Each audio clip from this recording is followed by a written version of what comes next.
अस्सलाम वालेकुम dear students, मैं हूं Abdul Razzaq. Second year physics में चैप्टर 17 फिजिक्स ऑफ सॉलिड्स में आज हमने मैग्नेटिक प्रॉपर्टीज ऑफ सॉलिड्स की डिस्कशन स्टार्ट करनी है। सो चलते हैं अपने व्हाइट बोर्ड की तरफ। डियर स्टूडेंट्स, हम चैप्टर 17 फिजिक्स ऑफ सॉलिड्स में आज टॉपिक स्टार्ट करने जा रहे हैं मैग्नेटिक प्रॉपर्टीज ऑफ सॉलिड्स। सबसे पहले हम यहाँ पे इंट्रोडक्शन की हेडिंग लिखते हैं और इसमें हम ये डिस्कस करेंगे कि जब हम स्टडी करते हैं मैग्नेटिक फील्ड को जो कि जनरेट होती है बार मैग्नेट के ज़रिए से, और इसके अलावा उस मैग्नेटिक फील्ड को जो कि मूविंग चार्जेस से जनरेट होती है, तो इन दोनों के अंदर सिमिलैरिटीज आती हैं जिससे हमें वो क्लू मिलते हैं जिनको हम ट्रेस करते हुए फाइंड आउट कर सकते हैं ओरिजिन ऑफ मैग्नेटिज्म कि कोई भी मटेरियल मैग्नेटिक कैरेक्टरिस्टिक शो क्यों करता है। इसमें हम रिजेम्बलेंस डिस्कस कर लेते हैं एक बार मैग्नेट की मैग्नेटिक फील्ड और इसके अलावा सोलेनॉइड कॉइल की बनाई गई मैग्नेटिक फील्ड को। अगर हम इस तरह से एक कोर मटेरियल ड्रॉ करें और साथ यहाँ पे ड्रॉ कर दें एक मैग्नेटिकली आइसोलेटेड बार मैग्नेट, तो इनकी मैग्नेटिक फील्ड में रिजेम्बलेंस क्या होगी वो देखते हैं। सबसे पहले यहाँ पे इस तरीके से हम ड्रॉ करते हैं एक कोर मटेरियल जिसके ऊपर हमने वायर की वाइंडिंग रिप्रेजेंट करनी है। फिलहाल ये कोर सिर्फ ड्राइंग में आसानी के लिए हमने कंसीडर की है, वरना अगर यहाँ पे ये कोर ना भी हो तो भी वैक्यूम कंसीडर किया जा सकता है। इसकी permeability mu naught 4 pi into 10⁻⁻7 weber per ampere per metre होती है।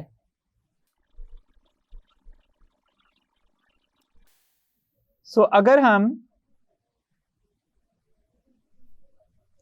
इधर बैटरी का पॉजिटिव और दूसरी साइड पे नेगेटिव टर्मिनल कनेक्ट कर दें तो इससे इस सोलेनॉइड में इस तरफ कन्वेंशनल करंट फ्लो करना स्टार्ट कर देता है और जो सर्कुलेटिंग करंट्स हैं वो इस तरह से इस डायरेक्शन में फ्लो करते हैं।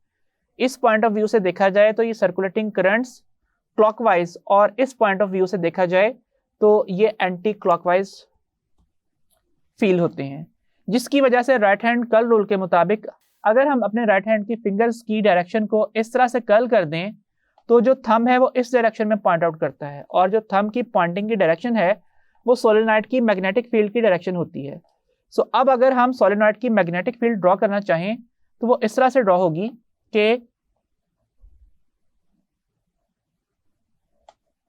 लेट्स से ये सेंट्रल लाइन है और इसके बाद यहां पे इस जगह के ऊपर ये लाइंस डाइवर्ज हो रही हैं इस तरह से।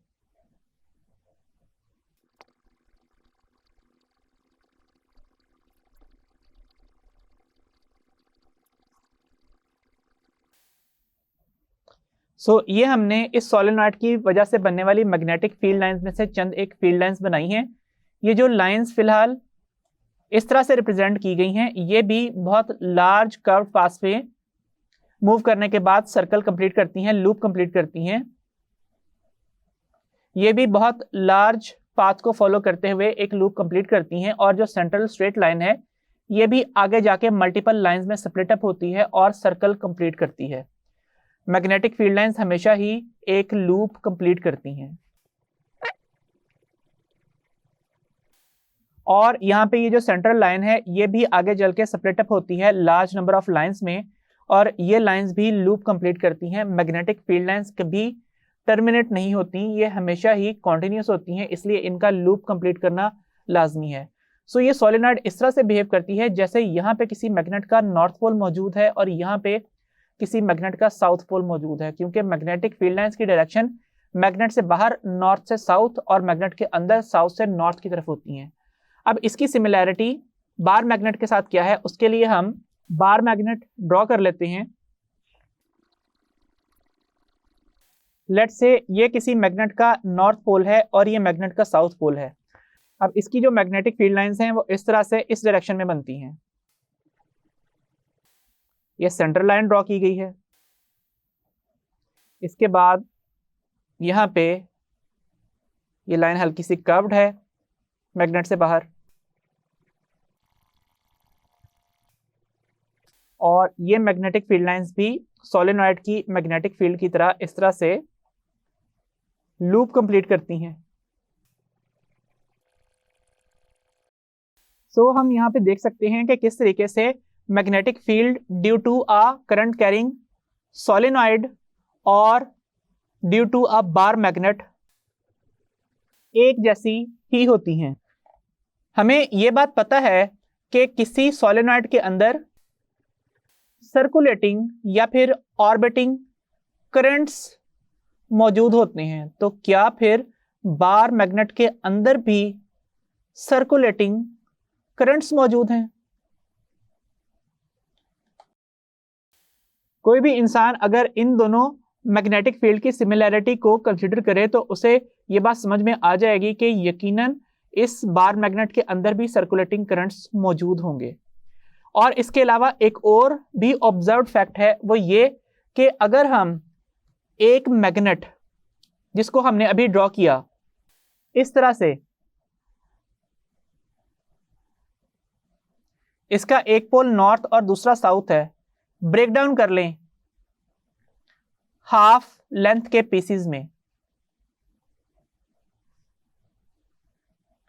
तो यहां पे हर हाफ पीस के अपने नॉर्थ और साउथ पोल्स बन जाते हैं। दैट मीन्स आप इस मैग्नेट को दरमियान से सेपरेट अप करके नॉर्थ और साउथ पोल्स अलग नहीं कर सकते, जैसे कि हम जो इलेक्ट्रिक पोल्स हैं उनको सेपरेट कर सकते हैं। फॉर एग्जांपल अगर ये बार है, आप इस साइड पे प्लस और इस साइड पे माइनस चार्जेस रख के दरमियान से इस मेटल को या कंडक्टर को काट दें तो एक साइड पॉजिटिव चार्ज और दूसरी साइड नेगेटिव चार्ज कंटेन करेगी, लेकिन मैग्नेटिक पोल्स में ऐसा नहीं होता। इवन आप इसको मजीद हाफ पीस में डिवाइड कर दें तो इससे क्या होगा, जो पीस आएगा उसके भी नॉर्थ और साउथ पोल्स मौजूद होंगे और उसकी मैग्नेटिक फील्ड भी सेम वैसे ही बन रही होगी।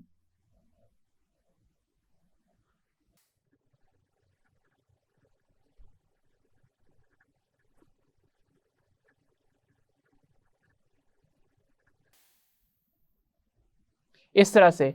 और आप इसको ब्रेक डाउन करते हुए और नैरो कर दें, इस साइज के मैग्नेट के पीस के भी नॉर्थ और साउथ पोल्स होंगे। आप इस साइज पे ले आए तो इसके भी नॉर्थ और साउथ पोल्स मौजूद होंगे। आप ब्रेक डाउन करते हुए एक ग्रेन पे चले जाएं, उसके भी नॉर्थ और साउथ पोल्स मौजूद होंगे। और जब आप उसके बाद एक एटम तक पहुंच जाएंगे तो उस अकेले एटम के भी नॉर्थ और साउथ पोल्स मौजूद होंगे। सो इसका मतलब ये हुआ कि सर्कुलेटिंग करंट्स अगर कहीं मौजूद हैं तो वो एक एटम के अंदर मौजूद हैं। दैट मीन्स जो मटेरियल्स परमानेंट मैग्नेट हैं उनमें ओरिजिन ऑफ मैग्नेटिज्म क्या है? ओरिजिन ऑफ मैग्नेटिज्म है मूविंग चार्जेस। और किस तरह की मूवमेंट? सर्कुलर मोशन, जो कि सर्कुलेटिंग करंट्स बनाती है। और ये आइडिया फर्स्टली किस साइंटिस्ट ने सोचा था? वो था एंड्रे मैरी एम्पियर ने, जो कि फ्रेंच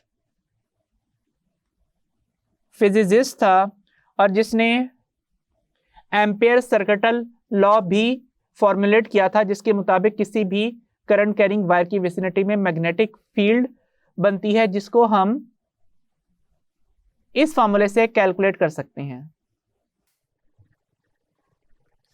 जिस वक्त एम्पियर के जहन में इस आइडिया ने क्लिक किया था उस वक्त एटम का स्ट्रक्चर हमें पता नहीं था, लेकिन आज हमें एटम का स्ट्रक्चर पता है। हम ये बात जानते हैं कि डिफरेंट किस्म के चार्जेस मूव कर रहे होते हैं किसी भी एटम के अंदर। अब किसी एटम के अंदर जो मूविंग चार्जेस हैं, जो कि further specifically circulating currents form करेंगे, वो किस किस्म की मोशन कर रहे होते हैं ये चार्जेस? इनमें सबसे पहले तो इलेक्ट्रॉन्स मौजूद हैं, और इलेक्ट्रॉन्स की मोशंस दो तरह की होती हैं, एक स्पिन मोशन होती है और एक होती है ऑर्बिटल मोशन। जैसे अर्थ सन के गिर्द ऑर्बिटल मोशन भी करती है जिससे ईयर बनता है, जिससे वेदर्स बनते हैं, और स्पिन मोशन भी करती है जिससे दिन रात बनते हैं। ऐसे ही अगर हम किसी न्यूक्लियस के गिर्द किसी इलेक्ट्रॉन को ऑर्बिट करता हुआ शो करें, तो इस तरीके से इलेक्ट्रॉन लेट से अगर ऑर्बिट कर रहा है इस सेंट्रल न्यूक्लियस के गिर्द, तो साथ साथ ये इलेक्ट्रॉन इस तरह से अपने ही एक्सिस पे स्पिन कर रहा होता है। स्पिन की डायरेक्शंस ऑपोजिट भी हो सकती हैं। अब अगर हम इस इलेक्ट्रॉनिक मोशन से जनरेटेड मैग्नेटिक फील्ड की बात करें, तो अगर हम प्रीवियसली डिस्कस्ड सोलेनॉइड में इस डायरेक्शन में कन्वेंशनल चार्जेस के फ्लो को डिस्कस करते हैं, तो राइट हैंड कर्ल रूल के मुताबिक अगर फिंगर्स इस तरफ कर्ल कर रही हैं तो जो थंब है वो टुवर्ड्स अस पॉइंट आउट करता है, जिसकी वजह से हमारी तरफ इसका नॉर्थ और हमसे अवे बोर्ड से अंदर की तरफ साउथ पोल बनता है। ये हमने कन्वेंशनल चार्जेस के फ्लो की डायरेक्शन बताई है। लेकिन अगर नेगेटिव चार्जेस के फ्लो की डायरेक्शन बतानी हो तो वो इसके बिल्कुल ही ऑपोजिट होगी, तो मैग्नेटिक फील्ड सेम इसी डायरेक्शन में बनेगी। ऐसे ही हम यहाँ पे जो इलेक्ट्रॉन्स की ऑर्बिटल मोशन की बात कर रहे हैं, इलेक्ट्रॉन्स की इस तरफ की ऑर्बिटल मोशन भी सेम ऐसे ही towards us magnetic field generate करेगी, हमारी तरफ नॉर्थ और बोर्ड से away into the board south pole किसी मैग्नेट का बनेगा। ऐसे ही अगर हम किसी पॉजिटिव चार्ज की बात करें कि पॉजिटिव चार्ज इस तरह से अपने एक्सिस पे स्पिन कर रहा है, तो इस पॉजिटिव चार्ज का हर पॉइंट जो इंडिविजुअली एक पॉजिटिव चार्ज है वो अपने सेंट्रल पॉइंट या एक्सिस ऑफ रोटेशन के गिर्द ऑर्बिटल मोशन ही कर रहा होता है। इसलिए अगर एक स्पिनिंग पॉजिटिव चार्ज इस तरफ नॉर्थ और बोर्ड से अंदर की तरफ साउथ पोल बनाता है, तो इस तरह से स्पिन करता हुआ या रोटेट करता हुआ इलेक्ट्रॉन भी टुवर्ड्स अस नॉर्थ पोल और हमसे अवे साउथ पोल बनाएगा।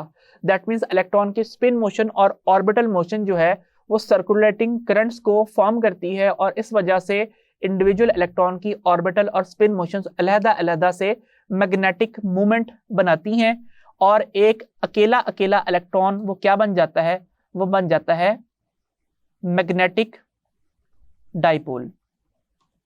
इसके अलावा हम स्पिन मोशन की अगर बात करें तो न्यूक्लियॉन्स भी स्पिन करते हैं। न्यूक्लियॉन्स में जो मेजर पार्टिकल्स हैं वो हैं प्रोटॉन्स और इसके अलावा न्यूट्रॉन्स। ये पार्टिकल्स भी स्पिन करते हैं। प्रोटॉन की स्पिन मोशन को हम एक्सप्लेन कर चुके हैं, जबकि न्यूट्रॉन की स्पिन मोशन भी कुछ ना कुछ मैग्नेटिक मोमेंट देती है, जिसकी वजह से एज अ होल जो न्यूक्लियस है वो भी इंडिविजुअली मैग्नेटिक डाइपोल बनता है। और न्यूक्लियर मैग्नेटिक मोमेंट की वजह से हम न्यूक्लियस को एक टाइनी मैग्नेट कंसीडर कर सकते हैं, लेकिन न्यूक्लियर जो मैग्नेटिक डाइपोल मोमेंट है ये बहुत ही ज़्यादा वीक होती है, इसलिए न्यूक्लियस की मैग्नेटिक फील्ड बहुत ही ज़्यादा सेंसिटिव इंस्ट्रूमेंट्स ही कैच कर सकते हैं। फिलहाल हम यहाँ जो डिस्कशन कर रहे हैं उसमें न्यूक्लियर मैग्नेटिक मोमेंट की बात नहीं करेंगे। मैग्नेटिक डाइपोल्स जो न्यूक्लियस की वजह से बनते हैं वो नहीं हम यहाँ पे डिस्कस करने जा रहे। वैसे अगर आपसे पूछा जाए कि ओरिजिन ऑफ मैग्नेटिज्म क्या है, तो आपने यही बताना है कि जो इलेक्ट्रॉन्स हैं वो स्पिन मोशन करते हैं, इसके अलावा वो ऑर्बिटल मोशन भी करते हैं। इसके अलावा जो न्यूक्लियॉन्स हैं या एज अ होल न्यूक्लियस है वो भी स्पिन मोशन परफॉर्म कर रहा होता है, जिसकी वजह से मैग्नेटिक फील्ड जनरेट होती है। लेकिन ऐसे मटेरियल्स जिनके एटम्स नेट मैग्नेटिक फील्ड देते हैं, इस नेट मैग्नेटिक फील्ड की जो रीजन है वो सिर्फ और सिर्फ इलेक्ट्रॉन्स की स्पिन और ऑर्बिटल मोशन ही कंसीडर की जाती है, क्योंकि इलेक्ट्रॉन्स की जनरेटेड मैग्नेटिक फील्ड न्यूक्लियस की जनरेटेड मैग्नेटिक फील्ड से बहुत ज़्यादा स्ट्रांग होती है।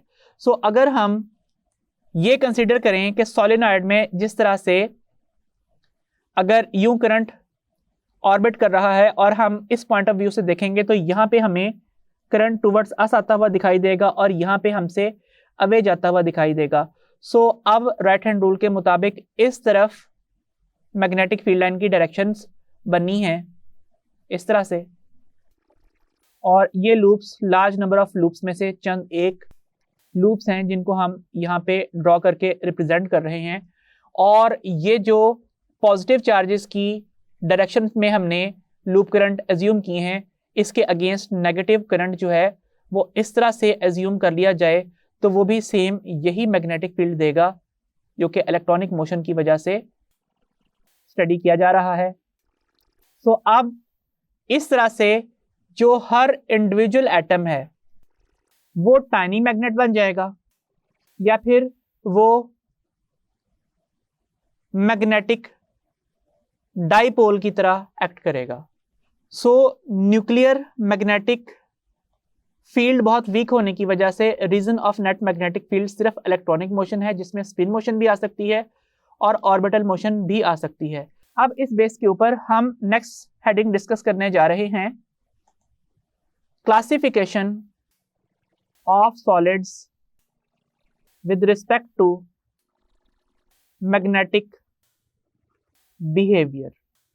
इसमें सबसे पहली क्लास जो डिस्कस की जाएगी वो है डायामैग्नेटिक मटेरियल्स की क्लास। ऐसे मटेरियल्स जिनके पास कोई अनपेयर्ड इलेक्ट्रॉन्स मौजूद नहीं होते, या फिर हम कह सकते हैं ऑल इलेक्ट्रॉन्स आर पेयर्ड। इसका मतलब क्या हुआ कि अगर किसी ऐसे मटेरियल के पास इलेक्ट्रॉन्स हैं तो वो दो दो के पेयर्स में हैं। अगर एक इलेक्ट्रॉन स्पिन इस तरह कर रहा है तो दूसरा इलेक्ट्रॉन पॉलिस एक्सक्लूजन प्रिंसिपल और हुंड्स रूल्स जो आपने केमिस्ट्री में पढ़े हुए हैं उनके मुताबिक ऑपोजिट स्पिन ही करेगा। या फिर अगर एक इलेक्ट्रॉन इस तरह से ऑर्बिटल मोशन परफॉर्म कर रहा है तो दूसरा इलेक्ट्रॉन उसकी ऑपोजिट डायरेक्शन में भी ऑर्बिटल मोशन परफॉर्म कर रहा होगा। और इसके अलावा ये ऑर्बिटल मोशन चूंकि 3D होती है, इस वजह से ये पेयर्ड इलेक्ट्रॉन्स की वजह से जब बनती हैं तो इस तरह से बनती हैं कि इनके इफेक्ट्स कैंसिल आउट हो जाते हैं। Spin motions, magnetic fields generated by all the spin motions and orbital motions are cancelled out। तो इसका मतलब ये हुआ कि स्पिन मोशंस और ऑर्बिटल मोशंस को मैग्नेटिक फील्ड्स कैंसिल आउट कर देंगी, जिसकी वजह से individual atom will not be magnetic. Individual atom magnetic characteristics show नहीं करेगा। It will be unaffected by application of external magnetic field। External magnetic field apply करने के ऊपर ये जो डायमैग्नेटिक मटेरियल का एटम है इसके ऊपर कोई असर नहीं पड़ेगा, कोई अट्रैक्टिव फोर्स ये फील नहीं करेगा। हाँ, बाज़ औक़ात एक्सपेरिमेंट्स ये बताते हैं कि ऐसे मटेरियल्स स्लाइटली रिपेल होते हैं मैग्नेटिक फील्ड की एप्लीकेशन के ऊपर, लेकिन इसकी जो मेजर कॉज है वो है एडी करंट्स। एडी करंट्स हम चैप्टर 15 में पढ़ चुके हैं कि जैसे ही हम किसी मेटल के करीब जो कि कंडक्ट कर सकता है किसी मैग्नेट का नॉर्थ पोल लेके आते हैं तो वो मटेरियल खुद नॉर्थ के सामने नॉर्थ और साउथ बनाने की कोशिश करता है, जिसके लिए राइट हैंड रूल के मुताबिक इस डायरेक्शन में पॉजिटिव चार्जेस ऑर्बिट करते हैं और इसकी ऑपोजिट डायरेक्शन में इलेक्ट्रॉन्स फ्लो करते हैं, जिसकी वजह से हीटिंग इफेक्ट आता है। तो ये हम ट्रांसफार्मर्स में हीट लॉसेस की सूरत में भी पढ़ चुके हैं कि एक लॉस एडी करंट्स का लॉस था। सो जब आप मैग्नेट को किसी डायमैग्नेटिक मटेरियल के करीब लेके जाएंगे तो वो स्लाइटली रिपेल होगा, क्योंकि उसके अंदर एडी करंट्स होंगे और वो इनकमिंग नॉर्थ के सामने नॉर्थ या फिर इनकमिंग साउथ के सामने साउथ बनाने की कोशिश कर रहा होगा। सो जब individual atom external magnetic field के जरिए से इफेक्ट नहीं होगा तो जो ओवरऑल मटेरियल होगा, जिसे हम बल्क मटेरियल भी कहते हैं, it will not be magnetic, ना ये खुद मैग्नेटिक होगा, ना ही मैग्नेटिक फील्ड की एप्लीकेशन से अफेक्ट होगा। ऐसे मटेरियल्स की एग्जांपल्स में शामिल हैं materials such as copper, bismuth and water. इसके अलावा बुक ने एग्जांपल दी है यहाँ पे एंटीमनी की, और इसके अलावा और भी बहुत सारे मटेरियल्स या मेटल्स ऐसे हैं जो कि डायामैग्नेटिक करैक्टरिस्टिक शो करते हैं। इसके बाद हम नेक्स्ट क्लास ऑफ सॉलिड्स की तरफ चल रहे हैं, जो है पैरामैग्नेटिक मटेरियल्स। इनकी करैक्टरिस्टिक ये है कि they have atoms with unpaired electrons. That means इनके पास जो एटम्स की तादाद होती है वो इवन नहीं होती, ऑड में होती है, जिसकी वजह से कुछ इलेक्ट्रॉन्स ऐसे होते हैं जो कि अनपेयर्ड रह जाते हैं। At least one electron pair unpaired होना चाहिए, या फिर इससे ज़्यादा भी हो सकते हैं। अब इस तरह के अनपेयर्ड इलेक्ट्रॉन्स होने का फ़ायदा ये होता है कि magnetic fields generated by all the spin and orbital motions are not cancelled out। नतीजा क्या होगा? Individual atoms are tiny magnets or tiny magnetic dipoles. So अगर एक इलेक्ट्रॉन इस तरह से स्पिन कर रहा है और दूसरा इलेक्ट्रॉन ऑपोजिट स्पिन वाला है ही नहीं, या फिर एक इलेक्ट्रॉन इस तरह से ऑर्बिटल मोशन परफॉर्म कर रहा है और उसकी ऑपोजिट डायरेक्शन में ऑर्बिट करने वाला कोई इलेक्ट्रॉन मौजूद ही नहीं है, तो इसकी जो मैग्नेटिक फील्ड जनरेटेड है, जो कि राइट हैंड रूल के मुताबिक इनटू दी बोर्ड होगी, इस तरह से साउथ हमारी तरफ, नॉर्थ इनटू दी पेज या इनटू दी बोर्ड, तो वो कैंसिल आउट नहीं होगी। इसलिए इंडिविजुअल एटम्स हैं जो इस तरह के मटेरियल्स के, वो टाइनी मैग्नेट्स होंगे। और इसके अलावा small group of atoms may or may not support each other's magnetic field, and large group of atoms do not support each other's magnetic field. So in bulk, the materials, that means paramagnetic materials, either don't have net magnetic field or very weak magnetic field. इसके अलावा paramagnetic materials are slightly attracted by placing in the region where external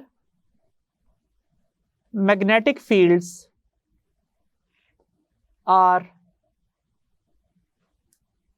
applied या फिर present.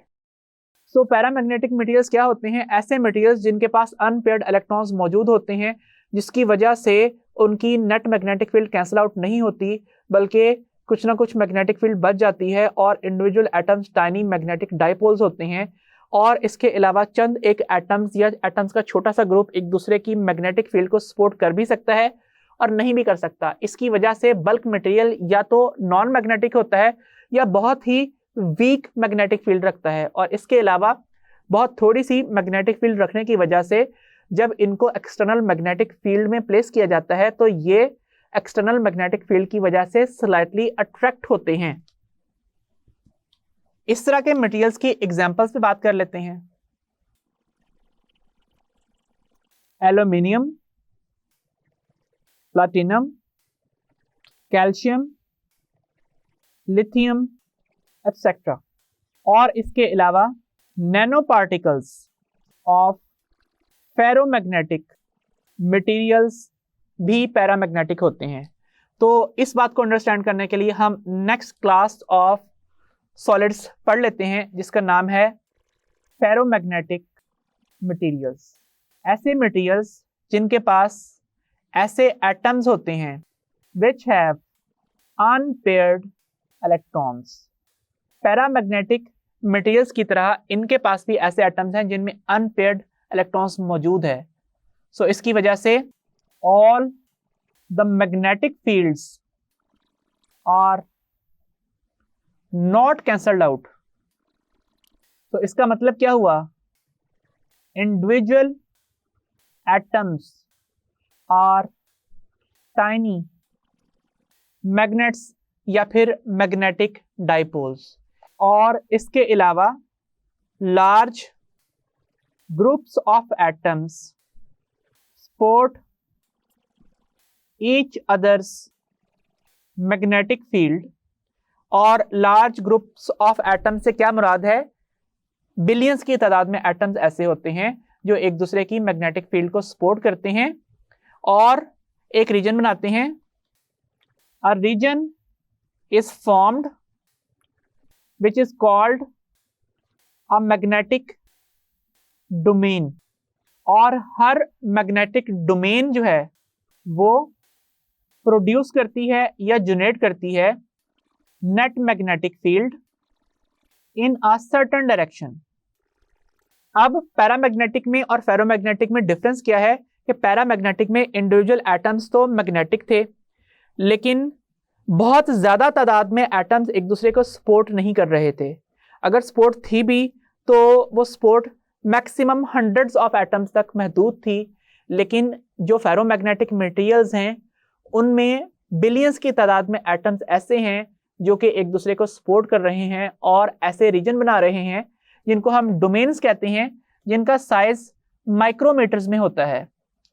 और ये domains net magnetic field बनाती हैं। That means हर एक individual domain एक टाइनी मैग्नेट होती है। और जाहिर बात है डोमेन की बनाई गई मैग्नेटिक फील्ड चूंकि बिलियंस ऑफ एटम्स की वजह से है, इसलिए इंडिविजुअल एटम्स की निस्बत बहुत ज़्यादा स्ट्रांग होती है। अब हम यहाँ पे नेक्स्ट डिस्कशन करते हैं अलाइनमेंट ऑफ डोमेन्स की। अगर ये जो डोमेन्स हैं ये रैंडमली अलाइंड हों तो मटेरियल फेरोमैग्नेटिक तो होता ही है, लेकिन ये कोई नेट मैग्नेटिक फील्ड नहीं बनाता। लेकिन अगर ये इस तरह से अलाइंड हो तो इससे मटेरियल की net magnetic field add up होके स्ट्रांग हो जाती है और वो मटेरियल क्या बन जाता है? वो बन जाता है परमानेंट मैग्नेट। यहां पे हमने जो अलाइनमेंट ऑफ डोमेन्स की बात की है, इससे हमें यह पता चलता है कि magnetic fields direction of a domain can be rotated by application of external magnetic field। अब इस बेस पे भी मटेरियल्स की क्लासिफिकेशन हो सकती है। एक ऐसे मटेरियल्स जिनकी जो डोमेन्स हैं दे आर इजीली रोटेटेबल। इस तरह के मटेरियल्स को हम कहते हैं सॉफ्ट फेरोमैग्नेटिक मटेरियल्स। और ऐसे मटेरियल्स जिनके domains are difficult to rotate, ऐसे मटेरियल्स को हम हार्ड फेरोमैग्नेटिक मटेरियल्स के तौर पे क्लासिफाई करते हैं। अब यहाँ पे जो सॉफ्टनेस और हार्डनेस है, इसका फिजिकल सॉफ्टनेस और हार्डनेस से कोई ताल्लुक नहीं है। यहाँ पे सॉफ्ट और हार्ड का जो वर्ड है वो सिर्फ डोमेन्स की अलाइन एबिलिटी को डिस्क्राइब कर रहा है। सॉफ्ट फेरोमैग्नेटिक मटेरियल्स की एग्जांपल्स हैं आयरन, निकल, कोबाल्ट एटसेट्रा, जो कि मैग्नेट से अट्रैक्ट होते हैं। और इसके अलावा जो हार्ड फेरोमैग्नेटिक मटेरियल्स हैं उसकी एग्जांपल्स हैं आयरन ऑक्साइड, Fe3O4। इसके अलावा एक एलॉय है जिसका नाम है अल्निको 5 से मुराद ये है कि ये डिफरेंट कॉम्पोजिशंस में आ सकता है। फिलहाल जिस मटेरियल की हार्ड फेरोमैग्नेटिक नेचर की बात हो रही है दैट इज अल्निको 5। इसके बाद अब हम डोमेन्स की अलाइनमेंट और डिसअलाइनमेंट को जरा डायग्राम्स के जरिए से समझ लेते हैं। लेट्स से ये एक मटेरियल है जो इस तरह से डिजाइन किया जा रहा है।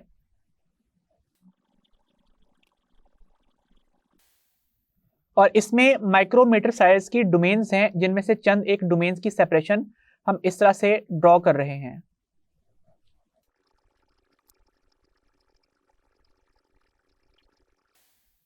और फिलहाल ये मटेरियल ऐसा है, इनिशियली हम ये कंसीडर करते हैं कि ये मटेरियल नेट मैग्नेटिक मूवमेंट नहीं देता, कोई नेट मैग्नेटिक फील्ड नहीं देता, तो इसमें ये जो डोमेन्स हैं ये इस तरह से रैंडमली अलाइंड होंगी।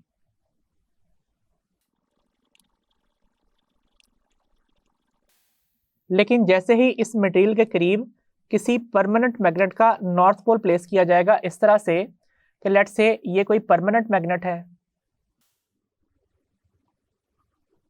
ये नॉर्थ पोल है, ये साउथ पोल है, दैट मीन्स इसकी मैग्नेटिक फील्ड लाइन इस तरह से जनरेट हो रही हैं और इसने नेक्स्ट मटेरियल के अंदर से भी पास करना है, जिसकी वजह से क्या होगा कि जो डोमेन्स हैं ये एक्सटर्नल मैग्नेटिक फील्ड के साथ अलाइन होने की कोशिश करेंगी और नतीजा क्या होगा,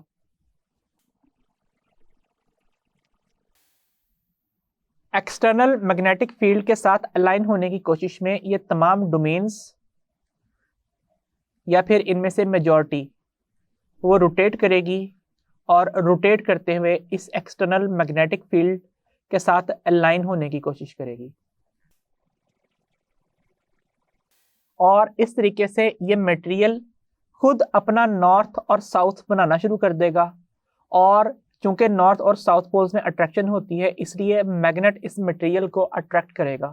तो दैट मीन्स ये तमाम मटेरियल स्ट्रांगली अट्रैक्ट होते हैं मैग्नेटिक फील्ड से, वो फेरोमैग्नेटिक होते हैं। इसके अलावा अगर इस तरह के किसी मटेरियल के पास किसी दूसरे मैग्नेट का साउथ पोल लाया जाए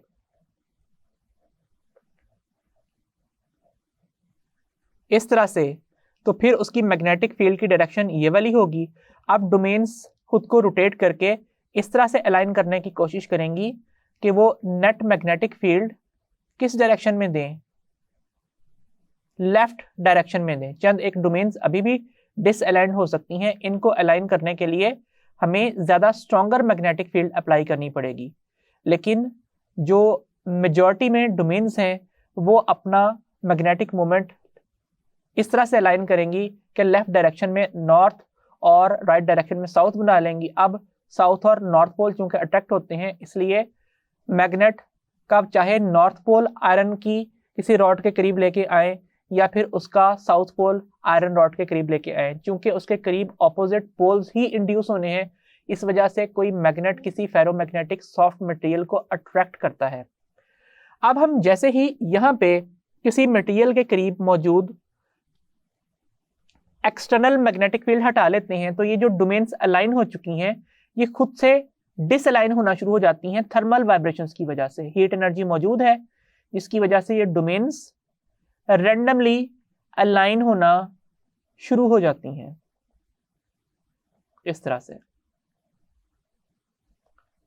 और मटेरियल की नेट मैग्नेटिक फील्ड कम होना शुरू हो जाती है। लेकिन कुछ डोमेन्स फिर भी इनिशियल डायरेक्शन ऑफ मैग्नेटाइजेशन को रिटेन करती है और चंद एक डोमेन्स की वजह से ये पोल अभी भी स्लाइटली नॉर्थ और ये पोल अभी भी स्लाइटली साउथ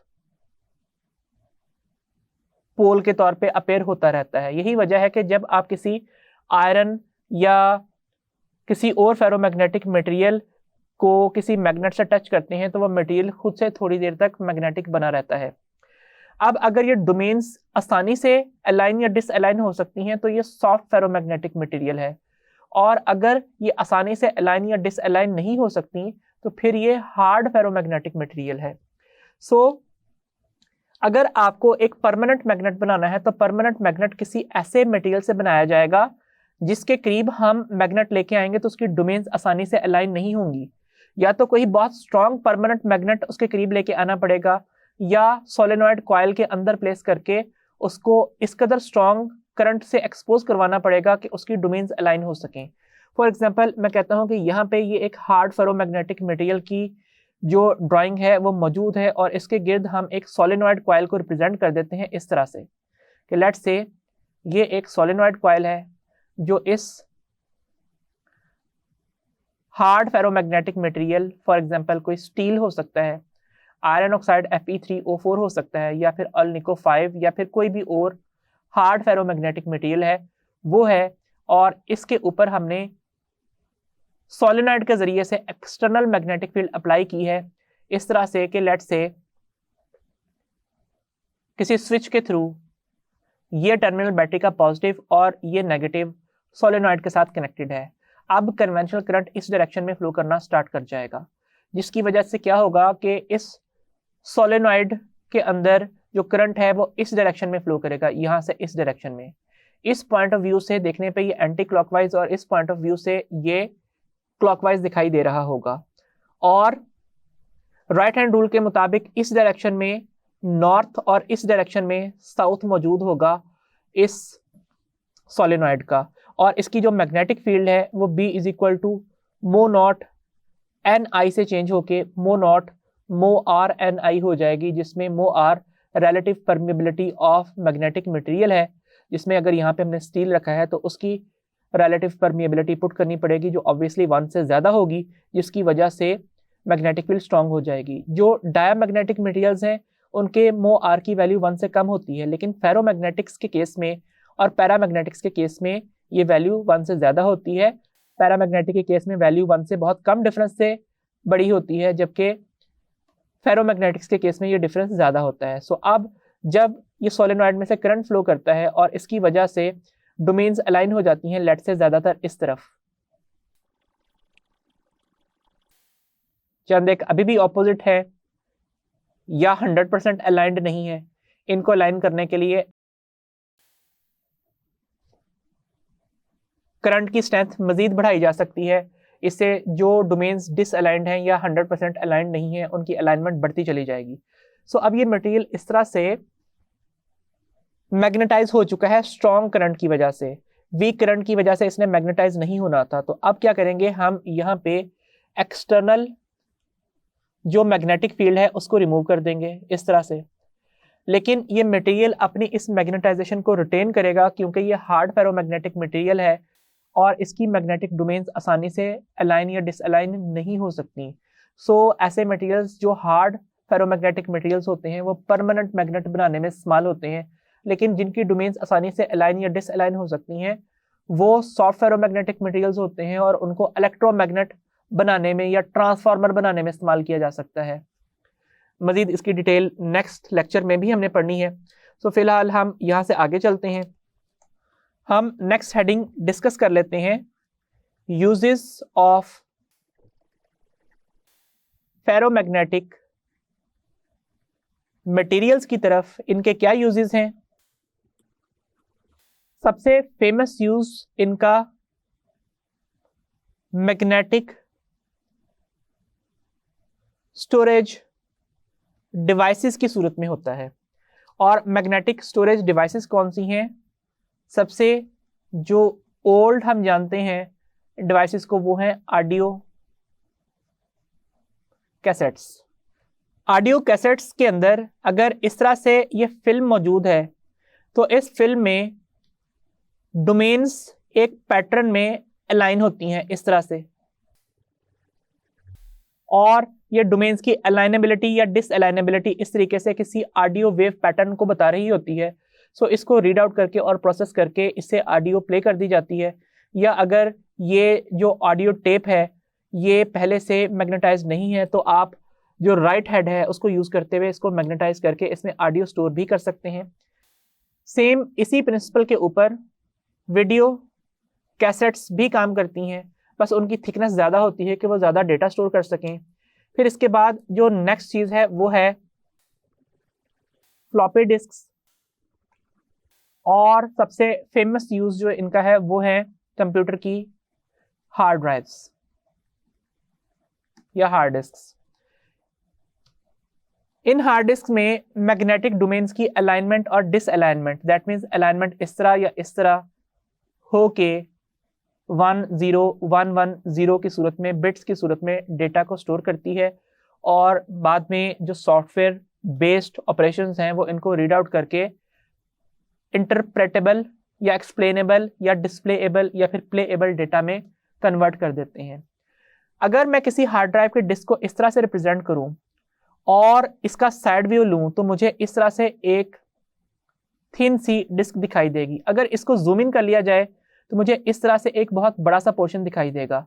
अगर फॉर एग्जांपल मैं यहाँ पे इस तरीके से एक सर्टेन डेटा राइट कर देता हूँ, तो जाहिर बात है कि बहुत ही माइनर स्केल के ऊपर जाके है, जाहिर बात है डिस्क में बहुत लार्ज अमाउंट में डेटा स्टोर करना होता है, तो ये तो सिर्फ एक मैं सिंगल सीक्वेंस को ही रिप्रेजेंट कर रहा हूँ, यहाँ पे तो पता नहीं कितने सीक्वेंस मौजूद हैं।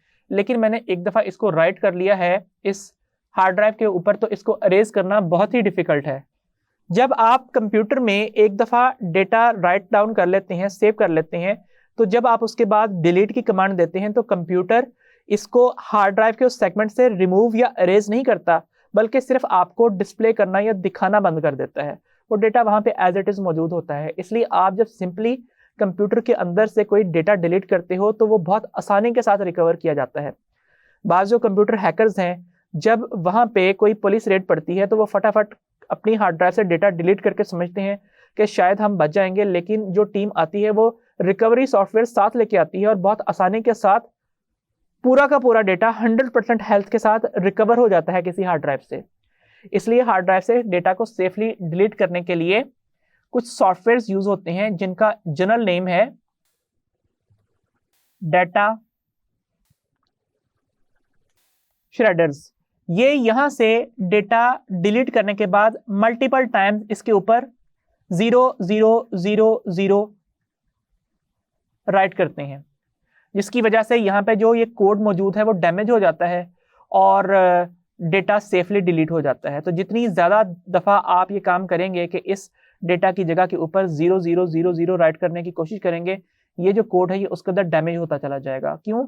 अगर हम ये काम ना करें, सिर्फ एक आध दफ़ा अलाइन और डिसअलाइन कर लें, तो हो सकता है कि ये डोमेन्स एज इट इज़ मौजूद हों और इसके नीचे कोई और new group of domains align या डिसअलाइन हो जाए। तो अगर आप चाहते हैं कि ये वाला सीक्वेंस डैमेज हो तो आपको मल्टीपल टाइम्स इसको डिलीट करके इसके ऊपर 000 का जो सीक्वेंस है वो राइट डाउन करना पड़ेगा, और ये काम डेटा श्रेडर्स करते हैं। किसी कंप्यूटर की हार्ड ड्राइव के सेगमेंट के ऊपर या पोर्शन के ऊपर डेटा राइट करने में जितना टाइम लगता है उससे कहीं ज़्यादा टाइम उसको सेफली डिलीट करने में लगता है। जो ज़्यादा एडवांस्ड कंपनीज होती हैं उन्होंने जब डेटा को डिलीट करना होता है सेफली, तो उन्होंने अपने स्टोर्स में बहुत स्ट्रॉन्ग मैग्नेट्स रखे होते हैं। फिर वो हार्ड ड्राइव्स को जाके उन मैग्नेट्स के ऊपर एक दफ़ा रास्टर स्कैनिंग की तरह मूव कर देते हैं और हार्ड ड्राइव में मौजूद डेटा इस तरह से डैमेज हो जाता है कि उसमें जो कोड्स हैं वो ब्रेक डाउन हो जाते हैं और उनका कोई भी मतलब नहीं निकलता। सो इस तरीके से जो मैग्नेटिक स्टोरेज के डिवाइसेस हैं वो इन डोमेन्स की अलाइनमेंट और डिसअलाइनमेंट को यूज़ करते हुए डेटा स्टोरेज के लिए इस्तेमाल होते हैं। नेक्स्ट हेडिंग हम डिस्कस करने जा रहे हैं इफेक्ट ऑफ टेम्परेचर। लेट से हम यहाँ पे एक लाइन ड्रॉ करते हैं और ये लाइन इंक्रीजिंग टेम्परेचर को रिप्रेजेंट कर रही है। 1 डायमेंशनल लाइन है। इस डायरेक्शन में टेम्परेचर इंक्रीज कर रहा है। अब चाहे आप इसे केल्विन स्केल में कंसीडर कर लें या डिग्री सेल्सियस में, हम यहाँ पे कोई न्यूमेरिकल वैल्यूज नहीं लिखने जा रहे। और लेट से मैं यहाँ पे कहता हूँ कि फिलहाल हम डिस्कस कर रहे हैं फेरोमैग्नेटिक मटेरियल्स को, और यहाँ पे इनिशियली हम स्टार्ट कर रहे हैं हार्ड फेरोमैग्नेटिक मटेरियल्स से।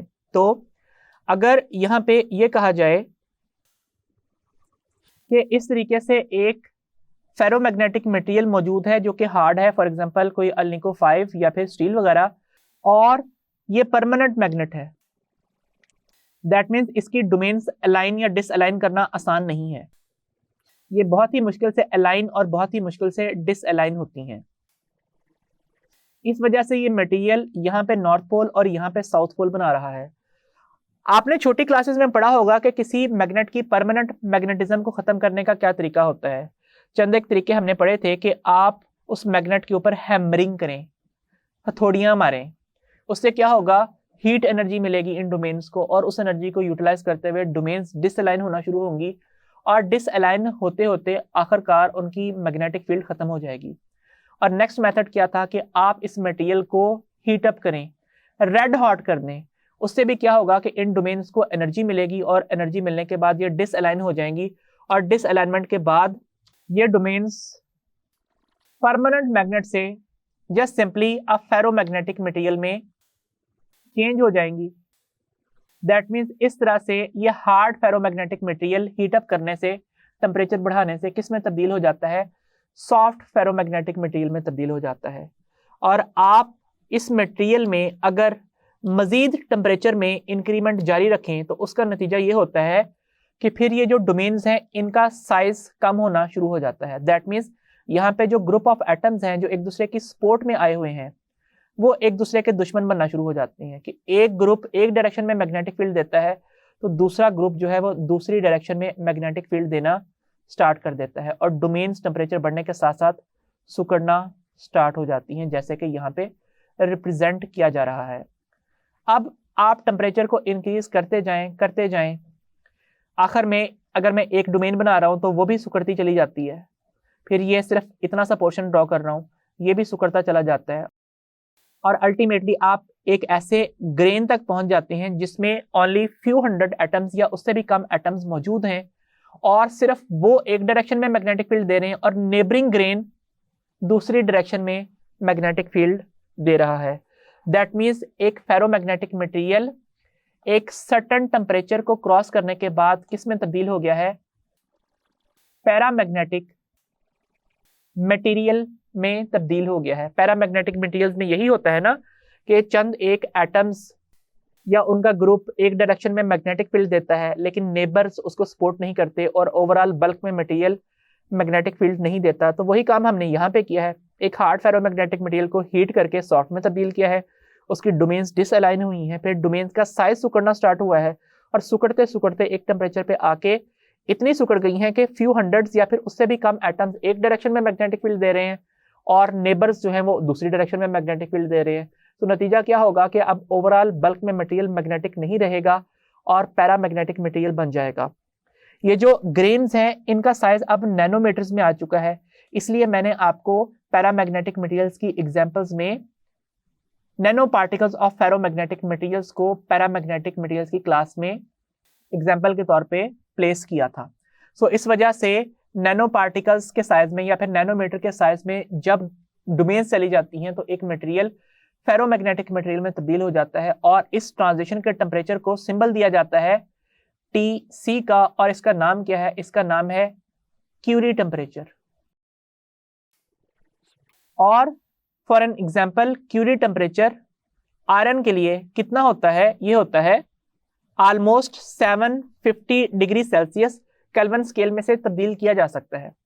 अच्छा, अब आप मुझे ये बताइए कि अगर हमने किसी मटेरियल को डायामैग्नेटिक मटेरियल में तब्दील करें तो क्या करना चाहिए, क्या इसका टेम्परेचर और बढ़ा दें कि स्पिन और ऑर्बिटल मोशंस भी एक दूसरे के दुश्मन हो जाएं, या फिर पेयर ऑफ इलेक्ट्रॉन्स में एक एटम की स्पिन दूसरे स्पिन की मुखालिफ हो जाए कि फॉर एग्जांपल अगर मैं कहता हूं कि एक एटम इस तरफ मैग्नेटिक फील्ड जनरेट कर रहा है तो दूसरा एटम इस तरफ मैग्नेटिक फील्ड जनरेट करे, तो क्या करें, टेम्परेचर बढ़ाते जाएं। आप टेम्परेचर बढ़ाते जाएंगे, इंक्रीज करते चले जाएंगे, पैरामैग्नेटिक मटेरियल मेल्ट डाउन कर जाएगा लेकिन वो डायामैग्नेटिक मटेरियल में तब्दील नहीं होगा। तो फिर फेरोमैग्नेटिक मटेरियल को डायामैग्नेटिक मटेरियल में कैसे चेंज करें, वो इस तरह से चेंज करें कि आप इसको कूल डाउन करना स्टार्ट करें। यहाँ पे एक और ट्रांजिशन टेम्परेचर है जिसका सिंबल क्या है, जिसका सिंबल है TC और इसे क्या कहते हैं, इसे कहते हैं क्रिटिकल टेम्परेचर। क्रिटिकल टेम्परेचर क्या होता है, ये वो टेम्परेचर है जिससे नीचे एक मटेरियल की रेजिस्टेंस 0 हो जाती है और वह मटेरियल सुपर कंडक्टर बन जाता है और तमाम के तमाम जो सुपर कंडक्टर्स हैं वो डायामैग्नेटिक मटेरियल्स होते हैं। सो इनकी एक और एग्जांपल मैंने आपको बता दी कि जितने भी सुपर कंडक्टर्स हैं वो सारे के सारे डायामैग्नेटिक मटेरियल्स बन जाते हैं। लेट्स से फेरोमैग्नेटिक के केस में अगर अनपेड इलेक्ट्रॉन्स मौजूद हैं भी, तो जब आप उसको कूल डाउन करोगे और क्रिटिकल टेम्परेचर से बिलो टेम्परेचर पे लेके आओगे, वो सुपर कंडक्टर बन जाएंगे। तो एक एटम की स्पिन या ऑर्बिटल मोशन से जो मैग्नेटिक फील्ड जनरेट हो रही है वो नेबरिंग एटम की मैग्नेटिक फील्ड से कैंसिल आउट हो जाएगी और दो दो एटम्स मिलके मैग्नेटिक फील्ड कैंसिल आउट करना स्टार्ट कर देंगे, जिससे एक फेरोमैग्नेटिक मटेरियल डायामैग्नेटिक मटेरियल में चेंज हो जाएगा। अब हम अपने आज के टॉपिक से रिलेटेड चंद एमसीक्यूज डिस्कस कर लेते हैं। पहला एमसीक्यू है, ओरिजिन ऑफ मैग्नेटिज्म इज, क्या स्पिन मोशन ऑफ न्यूक्लियस की वजह से मैग्नेटिक फील्ड बनती है? जी हाँ। स्पिन मोशन ऑफ इलेक्ट्रॉन्स, ये भी मैग्नेटिक फील्ड बनाते हैं। ऑर्बिटल मोशन ऑफ इलेक्ट्रॉन्स की वजह से भी नेट मैग्नेटिक फील्ड बनती है। So all of these option D is correct. Next है, what is true for diamagnetic materials? Dear students, आज के लेक्चर में हमने मैग्नेटिक प्रॉपर्टीज ऑफ सॉलिड्स के अंडर origin of magnetism और classification of materials on the base of their magnetic properties को discuss किया। Next lecture में हम हिस्टैरिसीस लूप से कंटिन्यू करेंगे। सो अंटिल देन, खुदा हाफिज।